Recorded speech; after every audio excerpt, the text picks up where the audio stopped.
এটা সত্য যে সাথীর জন্য আমাদের টিমের অনেক মেম্বার চলে যেতে বাধ্য হয়েছে, অনেকে রিজিকও মারছে। জুতা ছুঁড়ে মেরেছেন, ঘটনা সত্যি? হ্যাঁ, ঘটনা সত্যি। আমার একের পর এক সবাই যেন বোমা ফাটাচ্ছেন শায়লা সাথীর বিরুদ্ধে। এবার সাথী সম্পর্কে মুখ খুললেন প্র্যাঙ্কিং এর খুবই জনপ্রিয় টিম মেম্বার আরোহী মিম। আরোহী মিম সাথীর মুখে জুতা ছুঁড়ে মেরেছেন, এই অভিযোগ স্বীকার করেছেন আরোহী মিম নিজে।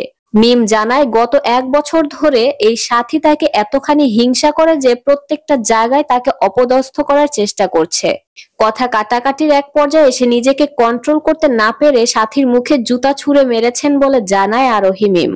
তো যার কারণে আমি তাকে কালকে জিজ্ঞাসা করছি এবং এটা নিয়ে ঝামেলা হয়েছে। আমি তার গায়েও হাত তুলছি, যেটা আমি আমার নিজের কন্ট্রোলের বাইরে গিয়ে আমার এটা করতে হয়েছে। শুধুমাত্র আরোহী মিম নয়, এর আগেও 2 জন প্র্যাঙ্কিং এর সদস্য সাথীর বিরুদ্ধে অভিযোগ তুলেছিলেন। আরোহী মিম আরো বলে, সাথীর দর্শকরা আসলে খুবই বোকা। সে নিজেই বিভিন্ন দোষ করে এবং স্ট্যাটাস দিয়ে এমন ভাবে ভালো সাজে যে দর্শকরাও তাকে ভালো মনে করে। সাথীর দর্শকরা সে যাই করুক না কেন সাথীকে ইনোসেন্ট মনে করে এবং সে সবার সামনে খুব ভালো মানুষের ভদ্র একটা ভাব নিয়ে থাকে।